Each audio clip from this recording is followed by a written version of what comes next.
Hello and welcome to the Work Inspired podcast. I'm your host, George Lucas Pfeiffer. And if you've listened to our show in the past, you'll know that we've been very fortunate to feature a diverse set of different leaders from different sized companies and different industries and of different roles. And although we're not a political podcast, today's featured guest is a former US Congresswoman representing the state of Illinois. She's also currently the CEO at Little City Foundation. And regardless of your politics, I believe that the work that Marie Newman and her team are doing is incredibly important and needed. Not just because it supports people with disabilities, but because in today's workplace, topics like neurodiversity and supporting neurodivergent populations are top of mind. So let's not waste another minute. Let's start this important conversation right now. Welcome to Work Inspired.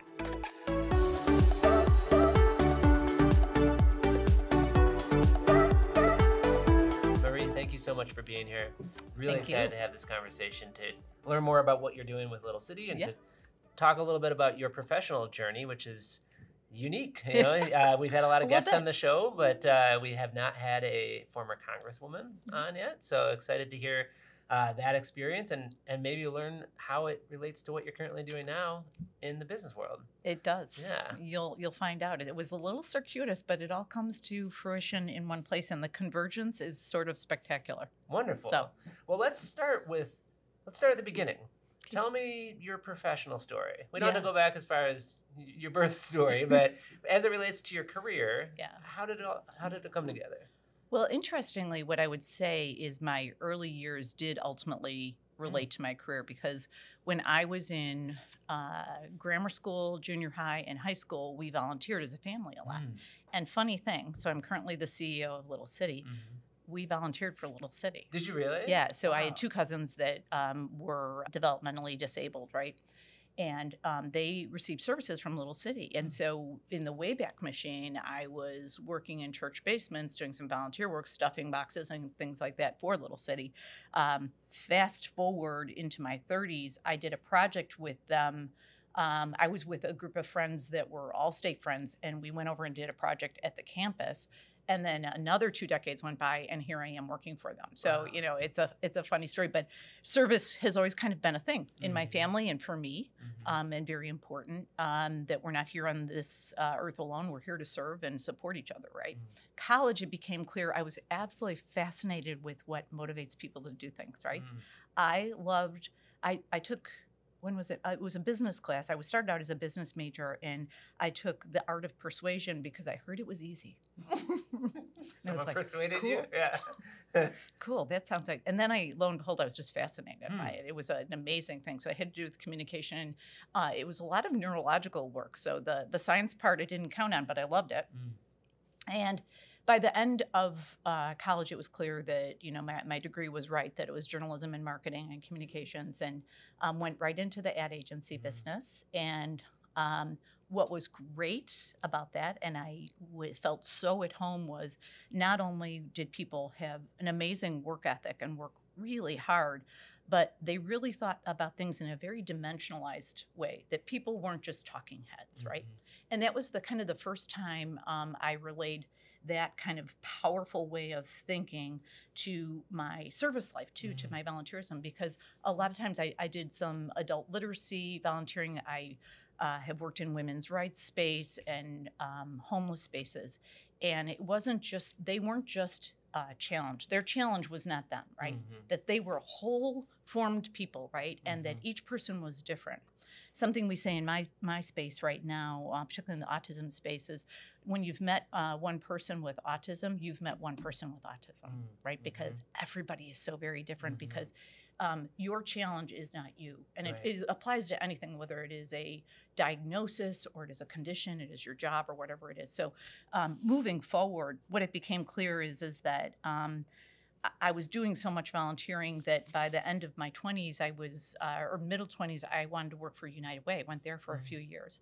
Then I got the call back to PR and marketing, went to a couple of ad agencies and PR marketing firms, got married in that mix, and realized, wow, having young kids and working full time and being a neuro executive at that point, wow, that didn't all come together so easily. So I built my own business, which was a management consulting and marketing strategy business.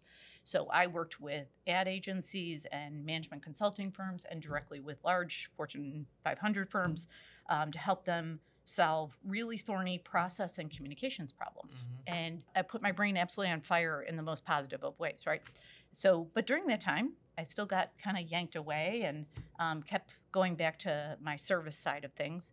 When my oldest child, my son, was probably 6, 7, 8, 9, 10, he had been bullied very severely, traumatically, to the point of therapy and treatment. And back to the, doing it on your own, I have a saying that I started then: life is made from scratch, right? So when you don't see the solutions that you need and that people deserve, make it from scratch, right? It's like a cake, make it from scratch, right? So the first time I made it from scratch was I realized that parents of bullied children did not have a manual, they didn't have research, they didn't have anything. So I started writing a book with a good friend of mine that was having the same situation. We had a huge anthology of research we worked from. We built this program in Illinois where we were assigned to this committee to develop the school systems manual for bullying. We did that, and then we passed some legislation on that with Governor Quinn a decade and a half ago now. Wrote the book. Then Sears came calling and said, hey, we'd love it if you built a nonprofit for us. And so we did. I built a nonprofit called Team Up to Stop Bullying, and we put together a coalition of 70 different nonprofits in about 6 weeks. Wow. And then we built a curriculum for them to follow, because what I told the executives at Sears was, hey, I'm happy to do this for you, and awareness is important. More important are solutions. Sure. Yeah. You need to tell people how to get this out, because kids are literally dying. At that point, I was living in a town where, lovely town, great people, but bullying was a huge problem. And we had the first time I ever heard it was bullycide. One child had thought about killing themselves because they were being bullied. And that really put me into action pretty darn fast, in addition to my own child's problem. So after a couple years running my small consulting business and the nonprofit, I realized, I think I have to choose. And so I chose my business and still did a lot of work in the space. After my book was published, I realized that, people just need help. So even to this day, I still have people call me as a bullying expert. And I usually refer to them somewhere else because I haven't kept up with all of the best research. So during all of that time, from the time going back to the time my son was a baby, he was less than a month old, and Columbine happened when the young man went in and shot all of those kids in that school in Colorado. And I thought, that could happen anywhere. I have to get in on this. So I joined the gun reform movement at that time and was part of a large organization that ultimately became Moms Demand Action. And I rejoined them in 2014, kind of side by side with my anti-bullying work and my business, and got very politically active. I had knocked doors for politicians going back to probably the late 80s and done a little bit of work here and there and talked to people about issues, but never thought about it. And then, interestingly, when I was a spokesperson for Moms Demand Action here in Illinois, people started saying, you should run for office. And I said, well, that's a great idea, but my kids are young, they have some challenges. And then to add into that mix. This is a fascinating story. So there's a lot of sidecars to this. So the other sidecar was my daughter was transitioning. My daughter is a trans woman. And at that time, I had to shut down my business because I had to learn to be the mom of a trans person. Like, there's just a lot to learn, right? And I'm still learning, by the way. 10 years later, she transitioned 10 years ago, 11 years ago almost. And so all of that was going on. I said, guys, that's great. I'm so complimented, but no, thank you. And then fast forward to Trump being elected. And I don't want to get political or partisan, but, obviously I didn't agree with a lot of that he stood for. And my daughter came downstairs and said, am I going to be safe, Mom? And I couldn't say yes. And usually I was all about, oh, I got you, baby. And, everything's going to be fine. And I said, you know what? I'm going to work really hard on that. And so that night I started writing my application to an organization called Illinois Women's Institute for Leadership. It's called I Will. And they luckily accepted me. And that started my journey on politics. I ran for Congress in 2018. And I lost by 2 points. Came back and won the next time in 2020. And had a great experience in Congress. I don't regret anything, even though I didn't get reelected. We'd gone through some redistricting and a bunch of things, and so I did not get reelected, but I learned so much. I had an amazing team. I met brilliant folks that I learned a lot from. And so as I was starting to wind down and retire from Congress, I started to think, really, what do I want to do? What is it that, and a great executive recruiter said something to me, what is the most important thing to you in the world? And I said, you know what? Equity for all, so that everybody is treated fairly. Like, honestly, at the end of the day, whether it is a fair economy, which is incredibly important to me, everybody has health care, and that everybody's treated with respect. Those are kind of my 3 pillars, right? So I luckily got a bunch of recruiters saying, hey, would you like to do this, this, this? And everything sounded good. It was like a candy store, right? I'm like, oh, I could do that. But then I realized it came down to just these 2 or 3 opportunities, and I really had to think long and hard. And one of them was going back to marketing and advertising because it felt so familiar. And, I'll go home and it'll be so fun. I'll work on all these, blah, blah, blah, And my husband said something brilliant to me. He said, so you're just going to be doing rinse, wash, repeat now. Is that what you're doing? And I was like,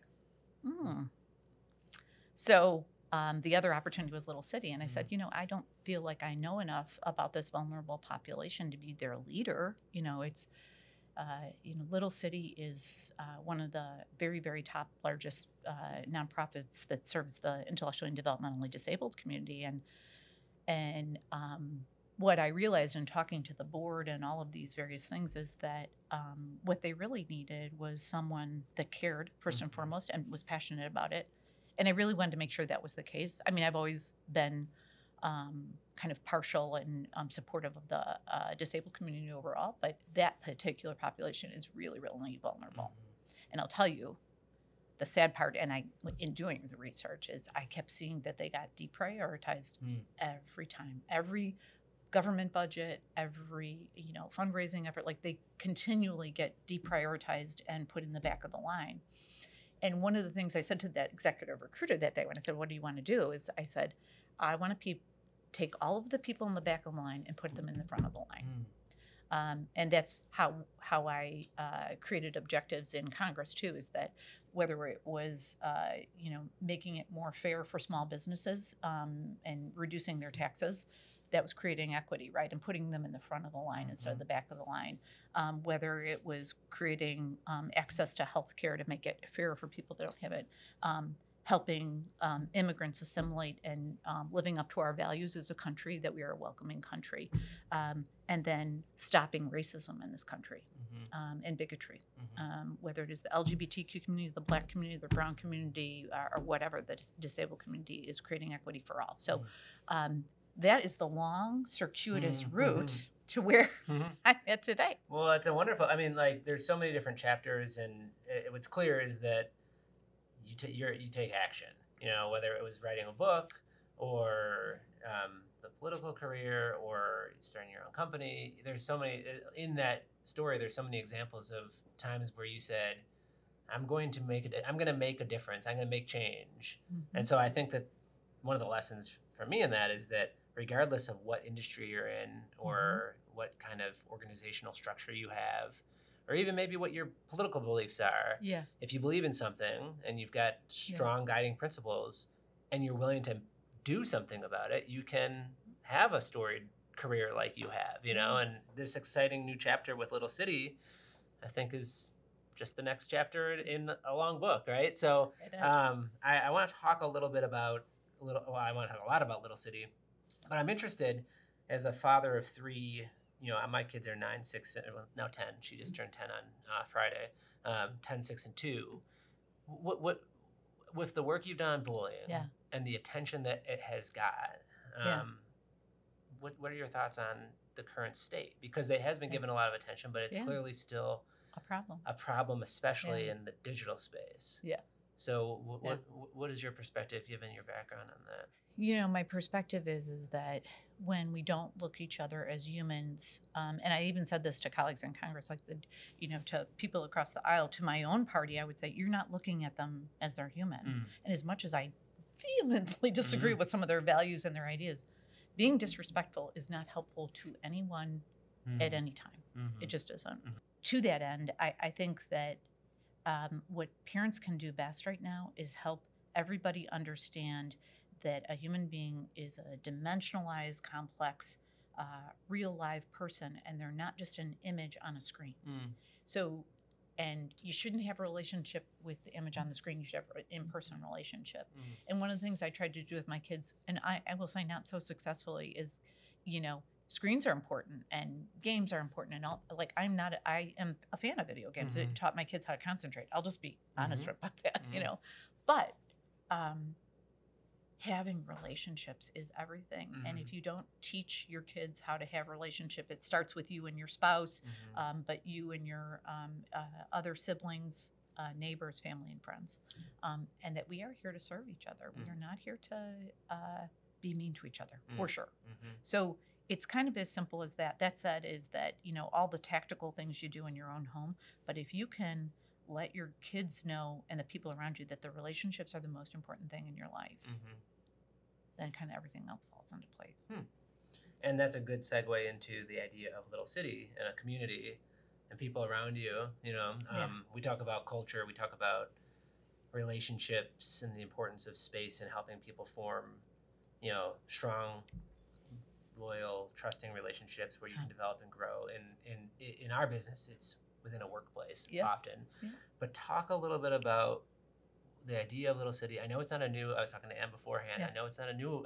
You said you volunteered when you were very younger. young. So why was Little City formed, and kind of paint the picture of where it's at today now that you've re-entered the picture recently. So interestingly, this Little City was formed in much the way that I do things. That they made it from scratch.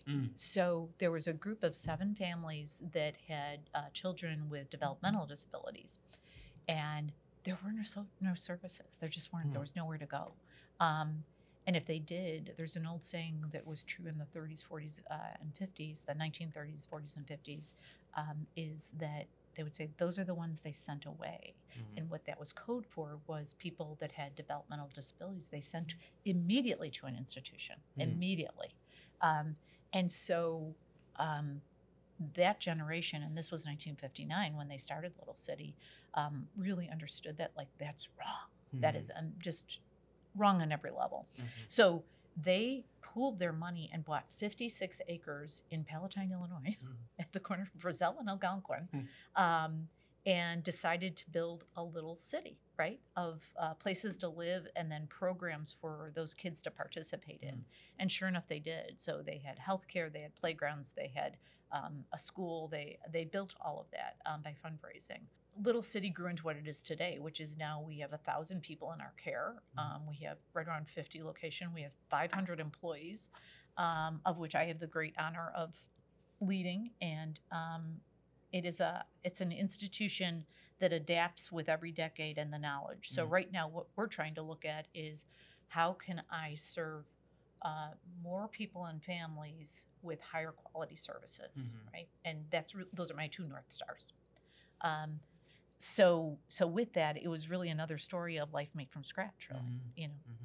Is the resident, the typical resident of Little City, is it a child, or you span all ages? Both, yeah. Okay. So we have kids as young as 8, and we have some of our residents are as old in their mid-80s. Oh, wow. Yeah, it is really a huge. So our children's campus is right on that campus I just spoke of. Yeah. That's in the 56 acres in Palatine.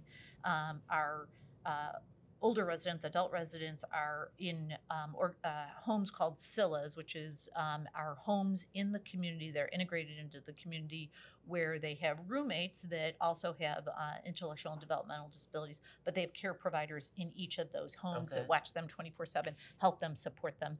And then we have independent apartments on our campus where adults live that are more independent, that might have jobs but just need some supports, like with financial issues and some community issues and that kind of thing. So interesting. The reason I'm asking about the age range is that, like bullying, where it was not really talked about and then addressed, thanks to you to some extent. Well, there's a and a lot battalion other of people, right. An army of people that did that, But one of the things that has emerged from the pandemic, now it was talked about before the pandemic, but I think some of the mental health awareness consequences or just realizations that came from being isolated during COVID. Yeah.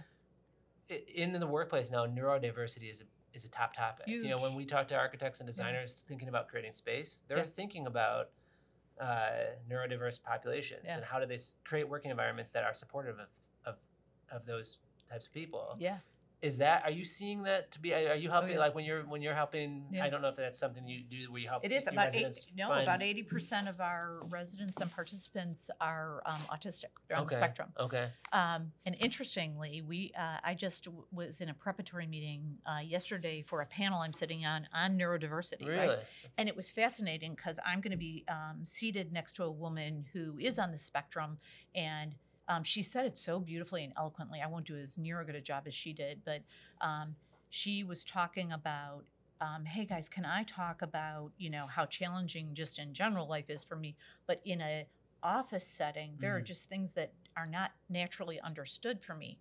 So I need accommodations. And that's what it's about. It's not about the person's diagnosis or their condition or the challenges. Again, they're a whole person, right? Is that it's, what are the accommodations that we can support for everybody?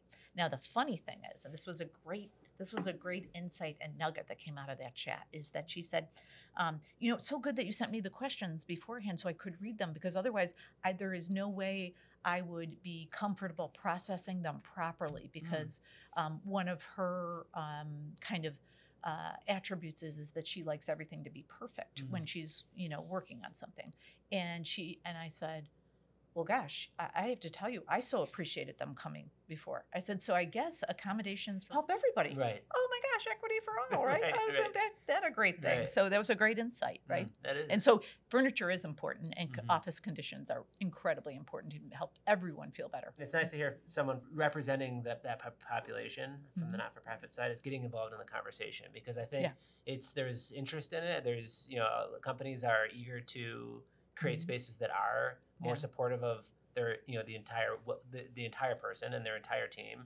And just like we did for physical, with ramps and stuff, that's just, it's harder to identify sometimes for a neurodiverse population. It is. It's a little invisible, right? Right. Yeah. So there needs to be more awareness. There needs to be these discussions. So thank you for having them. I always tell leaders, be curious, right? And it's okay, because I will even ask, it's just like about anything that when you're talking to someone with disabilities, is, ask the question, and it's okay to ask a dumb question. I said, I'm going to ask you a dumb question about this. Can I just know this, and then it makes them comfortable and me more comfortable when I know that. But we have, the employment piece is really interesting, right? So part of our program, we have probably 30 different programs, but one of the very largest programs is our employment services.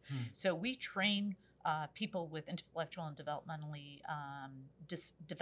disabilities on a number of things, but we train them for jobs and volunteering, and then we coach them once they get the job. So to your point about having a good neurodiverse environment, there are accommodations that are important for employers to know about. But here's the funny thing. So right now we have 4.5 million jobs that are open, just sitting open in the nation, right? Because people don't want those jobs. Half of those jobs are scalable and repeatable tasks that our population would love, enjoy, be good at. And if we match those, oh my gosh, we solve the labor crisis. So how do we do that? How do we match employers with the talent that's out there?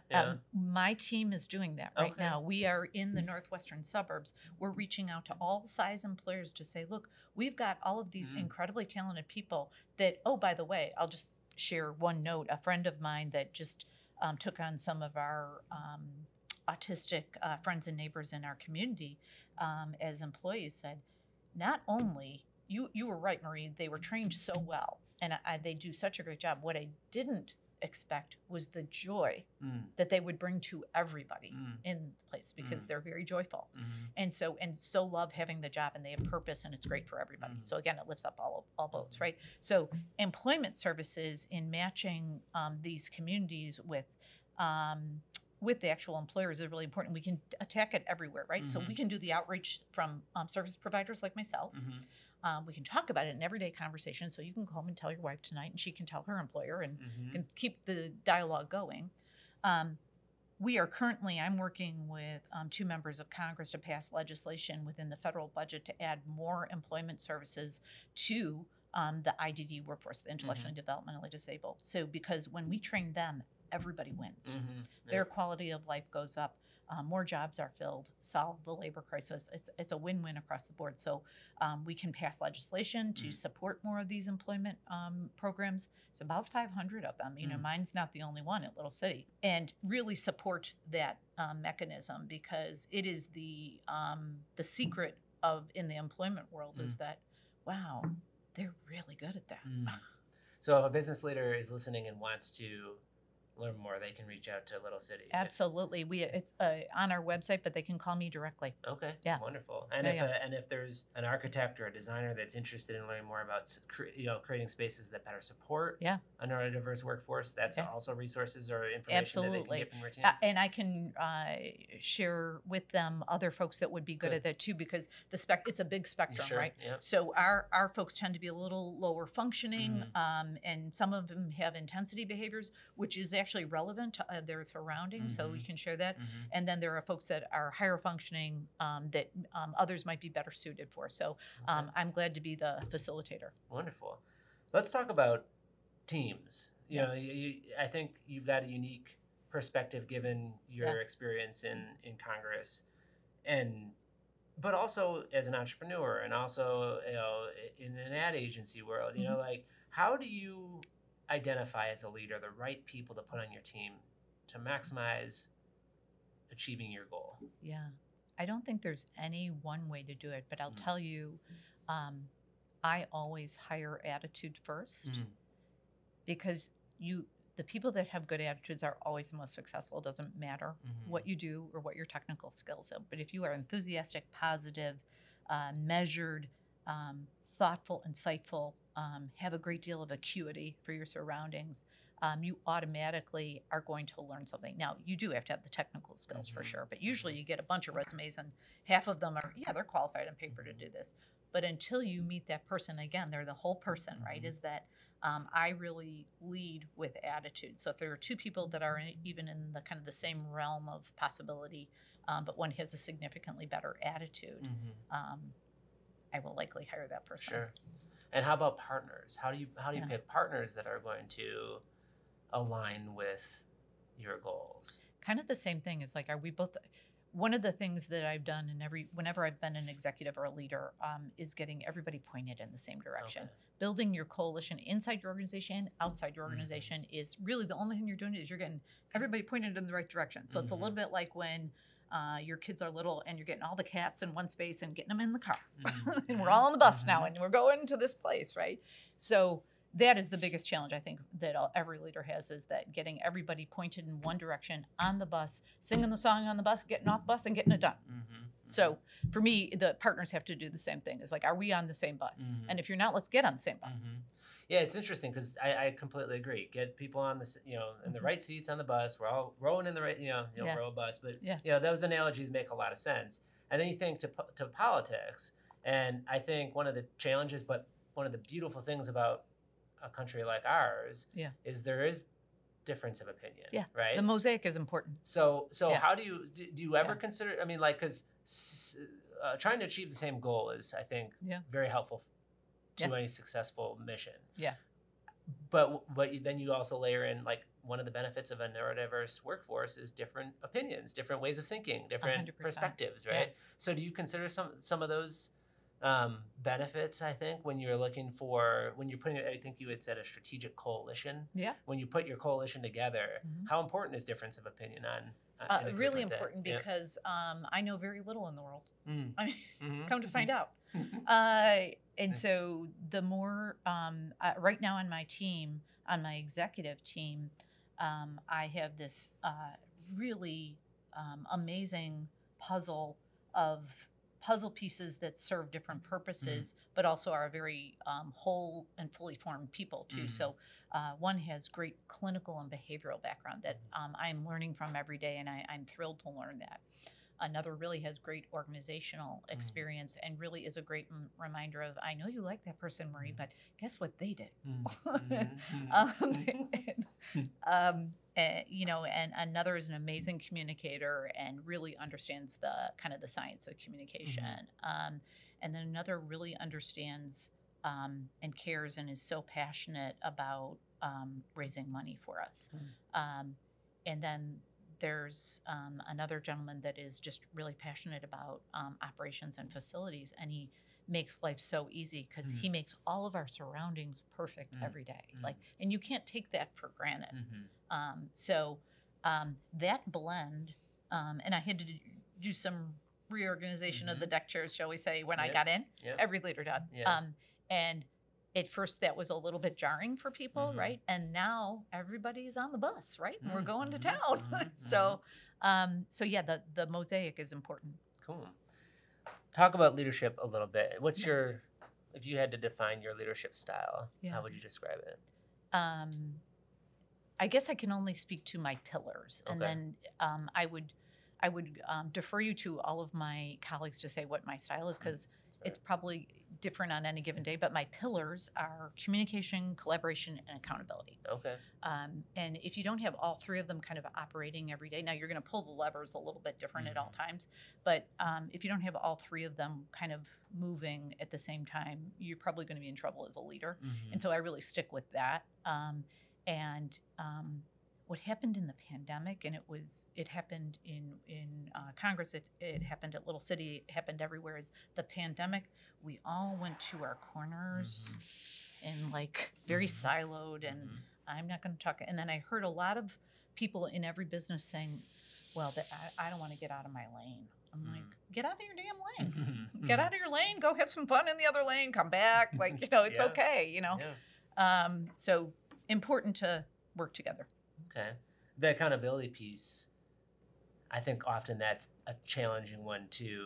I mean, it's easy to say, here's the task, did you accomplish it? But moving the needle on accountability, if there's a lack of it, do you have any advice for leaders that are looking to not just have that be a pillar, but to have their teams be more effective? I think especially when you're talking about a hybrid team that might not be working the same way that it did pre-pandemic.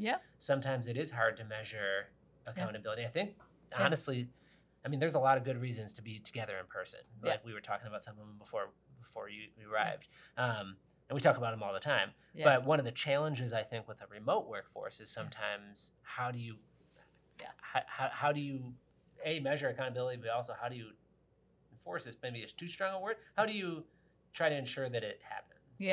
Because it is, otherwise, why are we doing what we're doing? It just comes down to that. But before you even think about accountability, you have to talk about expectations. You have to be clear on what you want, which is why all of my director and above level employees have to have business management objectives. Or management business objectives. And that is a series of things they need to accomplish in that fiscal year, that it is my expectation they will get that done. At the top of the sheet is that we need to know 30 days out if you're not going to hit a goal or hit an objective that we have asked of you and we've given you a deadline. So deadlines are important. They're actually healthy, because if you give everybody very clear definitions and very clear deadlines, then they know what's expected. Because what trips up employees is that their interpretation in their head and the noise in their head gets involved in the discussion when they're trying to accomplish a task, instead of being really focused on the definition that is wanted, right? So getting definition and objectives in writing with deadlines, with the caveat that, but hey, tsunamis happen, kids get sick, moms get sick, everything happens. So let us know in advance, and then you can have more time. But if you don't let me know, that's a problem. It just is. Like, because we're all adults, right? So if you're a director level and above, you've lived a little bit, and you know you need to do that, right? So I'm not telling you anything new, right? You know, so that at the end of the day, having MBOs and keeping people accountable to them, really important. It makes everybody feel defined, healthy. They know where they live and they exist and what they have to get done. So what I like about what you just said too is if you look at your pillars, communication, collaboration, second, and accountability, two-way street. So on the communication side, leaders need to communicate clearly expectations. And those that they're leading need to communicate back. Comprehension of that, you know, status reports, if there's something in the way. Same thing with accountability, right? But if it's those are pillars for the entire team shares. I think that makes a lot of sense. It will, and I'll give you an example of how I let people know, look, there's going to be roadblocks everywhere you go. You just have to let me know because I'll work with you. So it's back to that communication. Let me know and I'll help you for sure. And you know, my entire, no matter what level I was at, I scale down all day long. I scale down. But I will tell you, that's the first thing that will get me really angry is that if you don't make a deadline, and I've communicated that 80 times to you, like, and then you still don't tell me what's wrong and don't tell me about the roadblock. We can work through it. As I tell everybody, it was the first day, and my former chief of staff now uses this with her team. She's a leader in an organization. She said, "Don't bring me a problem with at least a bad idea. You have to at least have one idea, and it might be the worst idea, but bring me a damn idea, you know." And so, every problem has a solution. May not be great, but there's a solution. And through what you just said is the answer to the accountability question I asked. Like, talk about growth a little bit. You know, Little City's been around for a long time. You joined earlier this year. Is it expanding? Are you guys? We are. It's we've had our biggest budget ever that we put together for this coming fiscal year, and we're on budget right now, which is exciting. Numbers are important, but more importantly, innovation is important. In fact, we're expanding into the senior care space because there isn't any right now. There's no senior care facilities for people with IDD. Really? None. Wow. So we're expanding into that space, and then early intervention. Like the mainstream population, everybody benefits when you intervene early and start teaching early.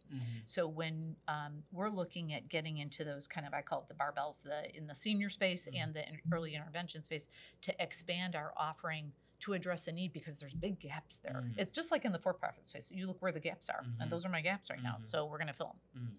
And is this, like that example, there's no current senior IDD care.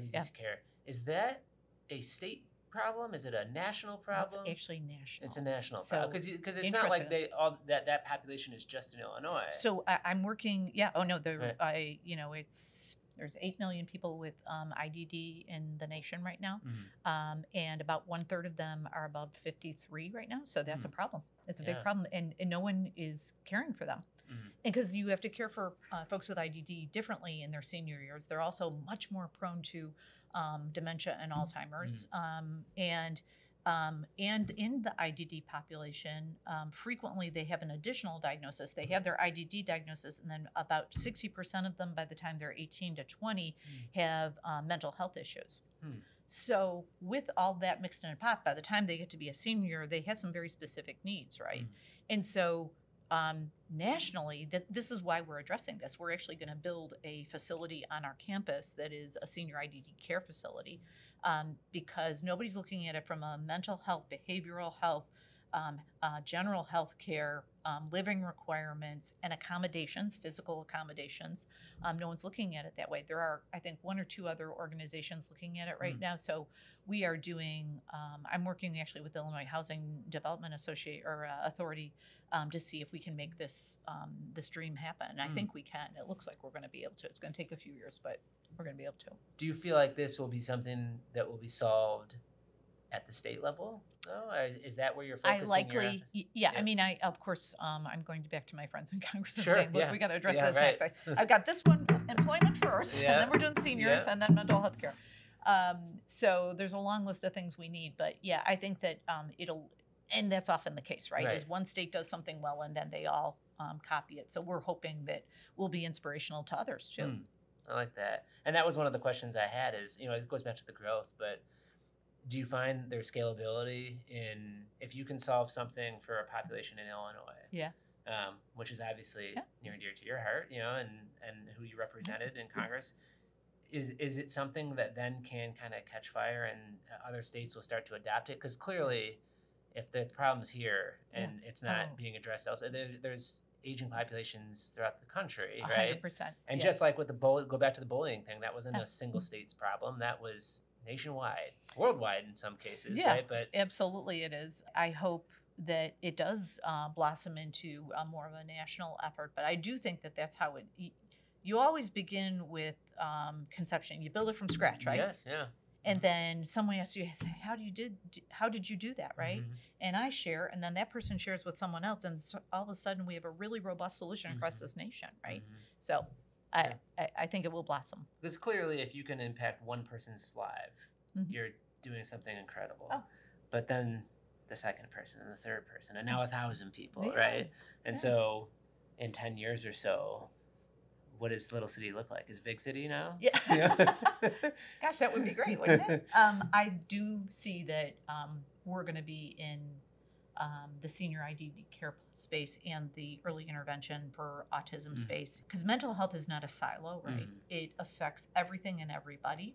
So it should be embedded in all we do. It's not just this thing over here we're going to take care of and put money on and create, right? It should get embedded into workplaces, into homes, into faith settings, public settings, all of that. It should be available to everybody everywhere, which is why I'm a big fan of healthcare for all, right? Is that the more you can access something, the better off we're going to be, and we're the healthier population. So for me, I think what Little City looks like is that it is a more integrated organization that provides a stack of services to everybody. We already have somewhat a stack of services, but it's more services provided to more people. It's back to my North Star, right? Is that let's serve more people and families with higher quality state-of-the-art services.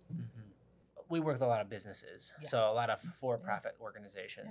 I started my career in the not-for-profit world, and I understand that world fairly well. From your perspective, working for a not-for-profit and having experience with them and through government, what are some lessons? What are some of the similarities between the two, between a for-profit business and a not-for-profit organization?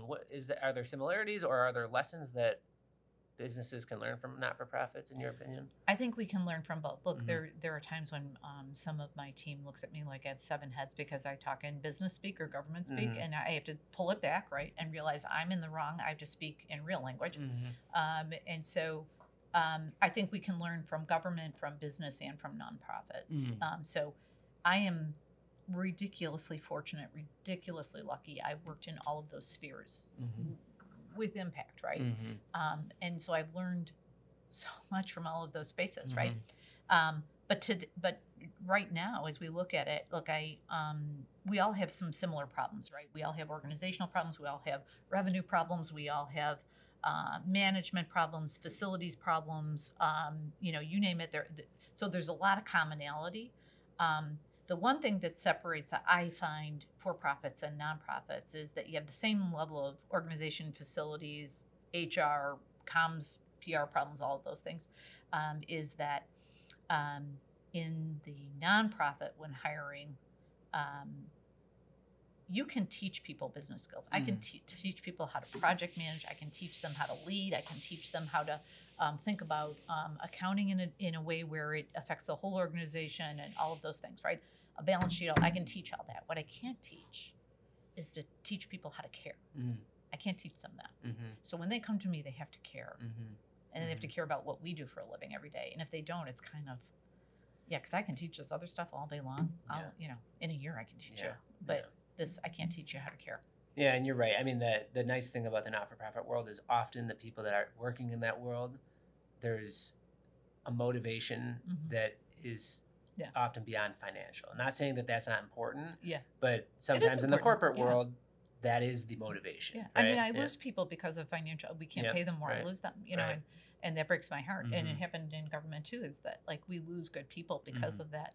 And that's just a reality that we all have to live with. And so, but because of that, I try to make the work environment somewhere where you want to come every day, and you're going to enjoy it, and you're going to enjoy the people around you, and there's not going to be constant friction or toxicity or any of those things. Well, you share that with those in the for-profit world. We're all trying to create work environments that people want to come to, especially post-pandemic. So, given your experience in Congress, you know the importance of government relations better than most. Is there something that leaders should be thinking about when it relates to, I mean, I think often, especially on the smaller business side, medium-sized business, we don't really think about it that often. It affects us, of course, but we don't think about us changing it much outside of a single vote, once in a while. Is there something that leaders could do more proactively, or are there ways to get involved that impact, the business decisions, even of government decisions? I will tell you the reason I passed several small business bills. I sat on the small business committee in Congress, but I had a small business, and you know what? I'll use this example: is that very small businesses get double taxed. And I'm a Democrat saying that. You get double taxed, right? Is that you're frequently in a small business, your income is your revenue, and they're both the same thing, and it's the same stream, but you're getting taxed twice, right?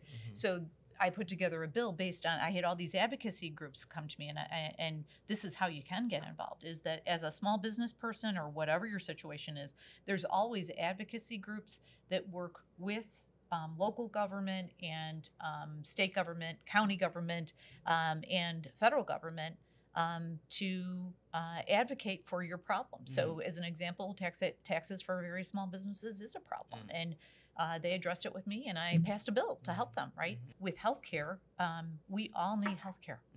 And if we're always beholden to our employer, and it's very expensive for even medium businesses to have, or mid-sized businesses to have healthcare, it shouldn't be their job to pay for healthcare. It shouldn't be. That was a very bad idea 45 years ago, right? If we detether healthcare from employers, we're going to be in a lot better position. If we can use all of the talents of our current insurance companies, they are great processors, administrators, and claims processors. Use them, let them be a vendor to the federal government, and then have a group that isn't profit-driven run that part. It's a little bit like how the post office is a quasi-nonprofit, right? And that model's pretty good. Honestly, the approval rating of the US Postal Service is still in the low 90s. It's the only federal agency that has that level of approval. So at the end of the day, let's learn from what works. Let's use our existing advocacy groups. There's the Small Business Administration and 50 others in the nation that you can advocate with. But find your advocacy group and get engaged, because as we all say, is that it's back to don't bring me a problem without a solution. Sure. Is the healthcare system as it currently stands, is it supportive of you in your efforts through intellectual disabilities and the work you're doing at Little City, or is it something that is an opportunity to change? Opportunity to change, and that's a lovely way to say it. So I was trying to think of a good way to say it. Yes, God bless you, because that's not exactly how I would say it. Look, let's just look at the facts. Our morbidity rate, our mortality rate, they're all going the wrong direction. For the first time in 6 decades, we have people living shorter lives. That's not great. And of the top 33 industrialized nations, we are way at the bottom of that 33. That is disgusting, given the level of talent and caring and passion for healthcare in this country. So we have got to figure that this system we have right now is untenable. I'm just going to tell you that right now. So when you ask about is it helpful for no, because there are people that can pay for health insurance and pay for some of their child's care or their loved one's care that has IDD, but frequently has to apply for Department of Health system or the Department of Family Services, Children and Family Services, so that they can get the care that they need. That's really screwed up. That's really screwed up. We should be able just to access, I used to call it the healthcare dance. So right now, how it works is that this is the healthcare company, this is the provider, whether it's your doctor, the specialist, and then the specialty pharmacy. And I'm me, right? I'm sick. And I'm not feeling good, and it's really hard. I'm just trying to get the right care. I go to my doctor and say, oh, you know what, you need to go to the specialist. So I've got to go to the healthcare insurance company and say, please, please, please, can I see the specialist? And then they get you something. And then they say, well, you need this other provider. You got to go back and do that dance. And then say, okay, you need this medication, right? You're going to have to go to the specialty pharmacy because it's not one of the top 35 drugs. Okay, got to go back to the healthcare company and go through all kinds of hoops. And I'm sick. I have cancer. And I'm all by myself, you know. So that healthcare dance is very ineffective. And isn't one of the solutions that has been proposed? We had a doctor on the show. This was back during the pandemic, and it was a little bit more related to vaccine programs and the idea of care before, preventative care, being needs to be more of a part of the solution. Embedded. Right. Yeah. I know it's not as financially lucrative as taking care of people that are perpetually ill. Yeah. Does that? I hesitated to ask this question because I didn't want to be. I'm not sure if it would come off as being insensitive, but is there a component of preventative care in the IDD? Yeah, there is. Yeah, it's called intervention. Okay. The sooner we diagnose them, the better off and more independent they will be, and be part of society and integrated and have a job, right? So there is a preventive care to what we do for a living too, but it is for everybody. So if we embedded preventive care into every program, and that was part of a single payer system, that where we still use our insurance companies because they're vendors now, right? They're not in charge of profits, and then they're not in charge of gouging you every day, right? Because that's the problem, right? Is that they gouge us all day long and twice on Sundays. And so the reality is we can't have them be in charge. We can use their talents and their and I'm a big fan of capitalism. So let's use them and let them be competitive in RFP, and the best one wins. I think it's obvious that change is needed, and I thank you for your role in helping to usher it in. It'll be interesting to see where things land. Talking about the next 12 months, so you'll when you're April, was that when you joined Little Silly? So coming up on your fourth quarter in. What is something in the next 6 to 12 months you're excited for? A lot, kind of everything, but most importantly is starting this senior care initiative and our early intervention and amortizing mental health care to all of our systems. We've added mental health care staff and systems and programs into our employment program, into our residential program, and everywhere. So those are the big things right now. Positive change ahead, right? Yeah. 2 questions before we finish up. Sure. We ask them to everybody. Has there been a resource that's been particularly useful to you in your career that you could recommend to others? I think it is the blend of all of them. So I've certainly read a million business books, Good to Great, all of those types of fare. President Obama is a big inspiration for me. But recently I was really reflecting. I was having a challenge with a senior employee, and I reflected on a couple of conferences that I went to. And one of them was, there's a gentleman by the name of Fred DeLuca. He was the CEO of Subway sandwiches, probably 15 years ago. I was at a conference and he was talking about, look, when you have someone that you're keeping on just because they're nice or you like them, but they're very bad at their job, you are holding them hostage. And so it was very powerful for me because it helped me when I do have to fire. And I haven't had to fire too many people in my life, but when I do, I just remember, look, whatever happens to them now, they're free to decide. Right now I'm holding them hostage because they're not happy, we're not happy, it's not a good fit. Let that fly and be free, right?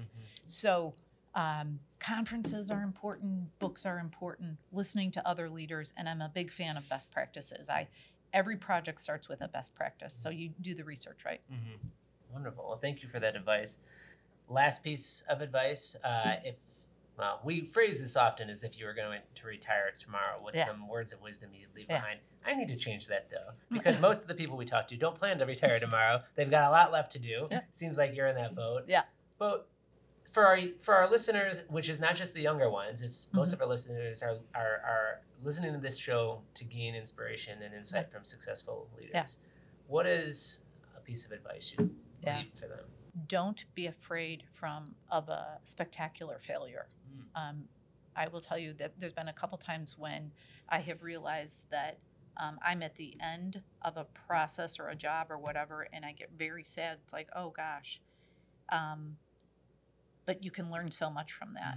So a spectacular failure just means that you've learned something, and don't be afraid of that, and don't be afraid to do something entirely different. Now, I'm a little bit overboard on that, like, because I've done a million different things, so I don't recommend that necessarily, but don't be afraid to do something that you don't understand or know a lot about. Learn about it. Great advice. And thank you so much for all the insight. Thanks for everything that you're doing. It's work that's very much needed, and appreciate you coming in and being on the show. Oh my gosh, well, my pleasure, and it was a lot of fun. Thank you. Thanks for listening. If you enjoyed this conversation, please take a moment to rate our show. If you haven't already, be sure to subscribe to the Work Inspired podcast so that you don't miss any of the incredible guests we have planned for upcoming episodes. We'll continue to find the best and brightest minds in business so that you can learn, grow, and succeed, and so that we can all work inspired.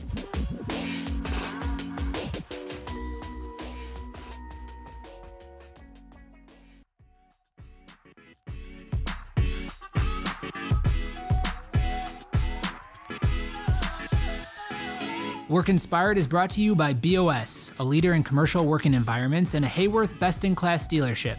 Experience our 360 approach and discover the team, tools, and techniques required to navigate the complexity of your next workspace at BOS.com. If you have ideas, feedback, or would like to be featured on our show, please email podcast@BOS.com. Thank you for listening.